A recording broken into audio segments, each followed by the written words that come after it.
This is what you call a typical ACC blowout, 5-point victory. It's every game in the ACC is just extremely competitive. There's no fluke that those guys went 9 of 19 from 3. They are fundamentally sound. They play extremely hard. They overplayed us and pressured us so much that we created a lot of indecision on our part just about the whole game. We were never really comfortable with their defensive pressure.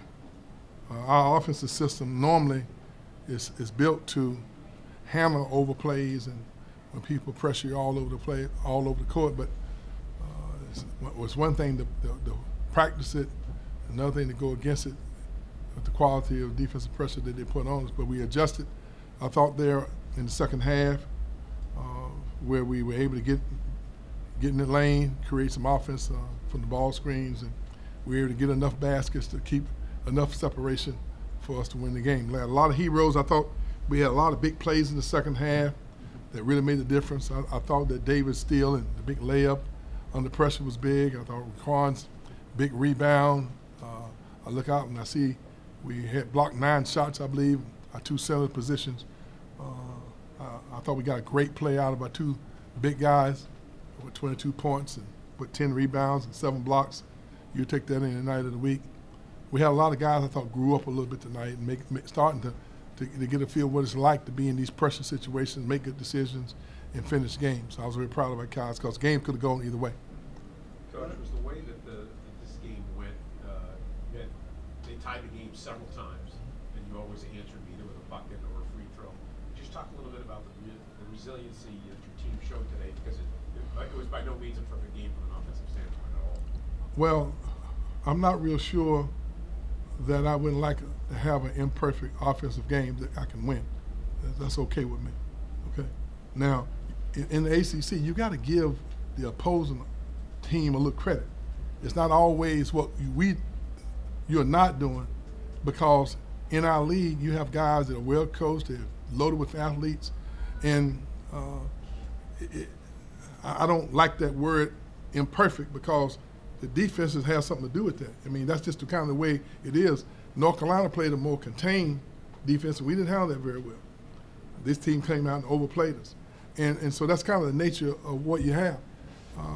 That's just the nature of the challenge that it is to be competitive in the ACC night in, night out. That's why I'm very proud of our guys. Coach, can I rephrase it this yeah. way? It seems like every time that they came and tied the game, it seemed like in situations where you needed a bucket, you seemed to get it. No doubt about that. I think that we got the stops, we got the deflections and steals, and I thought that we had several situations where we executed our offense to perfection, and we were able to get high percentage shots.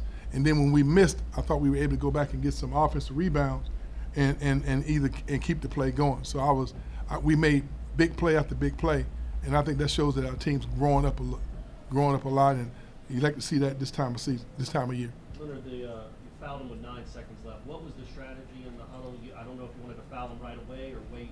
We wanted to foul under 10.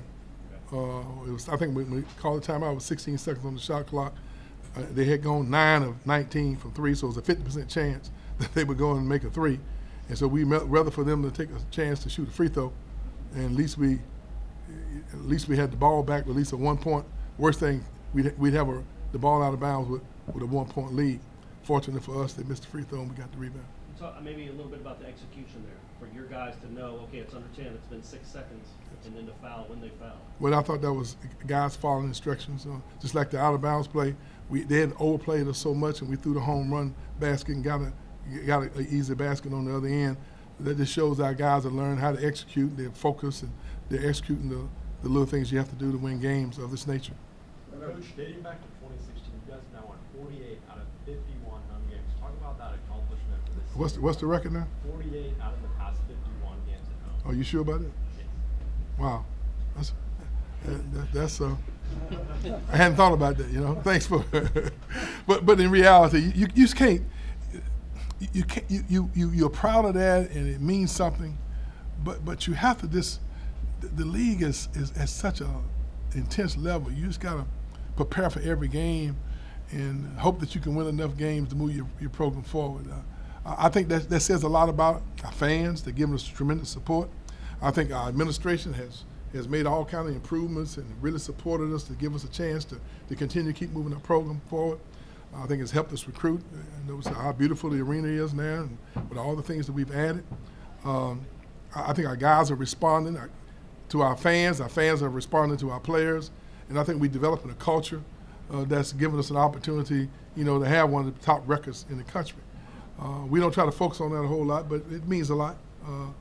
We just want to try to worry about those things we can control. Unfortunately, none of those victories that we've had in the past can help us as we try to move forward. So I try to just kind of stay in the moment and realize that the things you can control is making sure that mentally you're prepared. And I thought our guys were locked in today, and if we stay locked in and give us a chance to play up to our potential, then I like our chances from that standpoint. Coach, you mentioned you've seen some guys grow up lately. From the beginning of the season to now, where do you feel like your team has matured the most? Well, I thought that we maintained a tremendous amount of poise doing a very tight game like that. I didn't see any panic. I thought the body language was positive. I thought the communication, when it came into the huddles, they were encouraging and calling each other out, challenging each other to do the right things. And those are positive signs as opposed to kids making mistakes. And sometimes human nature causes you to maybe be a little disappointed. We just have what we call a power clap and 3 second, 5 second complain and move on to the next play. 17 and 19 from the free throw line in the second half. Wow, that was huge. The first half they went to the free throw line, and the second half we were able to be aggressive. And since they was playing us so tight and all over the floor, we changed to just trying to get downhill and try to attack the basket going north and south as opposed to going east and west, because they were playing us so aggressively, and we were able to get to the foul line as a result of their outstanding aggressive play. What kind of flexibility does a guy like Terrence Mann provide? I mean, he's someone that's capable of dribbling against the press. He gets offensive rebounds. He can set up others to make plays. Well, I wish we could take a lot of credit for that, but Terrence came in as a freshman, what we call a stat stuffer, and he affects the game in every way.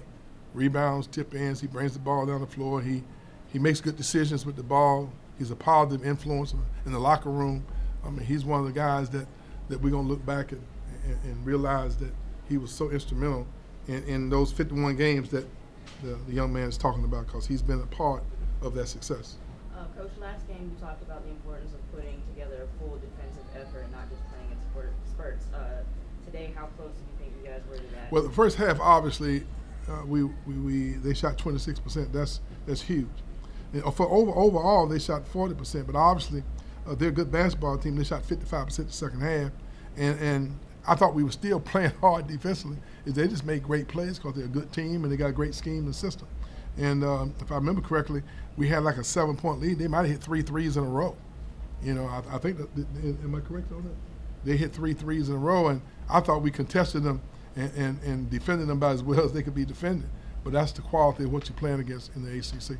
Leonard, how impressive is it what Trent's doing? Clearly not 100%, but he just goes out there again at 13 and 6 and gives you the defense he gives you. He's a competitor. He loves basketball. He represents what the unconquered spirit means. He's a Seminole through and through. He's a legacy guy. He has relatives that play. He's Amp Lee's cousin. It means an awful lot to him. He's not 100%, but he gives you what he has every time he walks on the court, and that's a true measure of a person's character. Is how do they respond under adversity? When things are not going well, how do you respond? It's easy to be happy when everything's going great, when you feel wonderful, but how do you respond when you're not quite at your best? It just says a lot about his character and what being a basketball player at Florida State means to him, because he gives us everything he has every day, on the court and off the court and in the academic room. Thank you all very much. Thanks, Coach.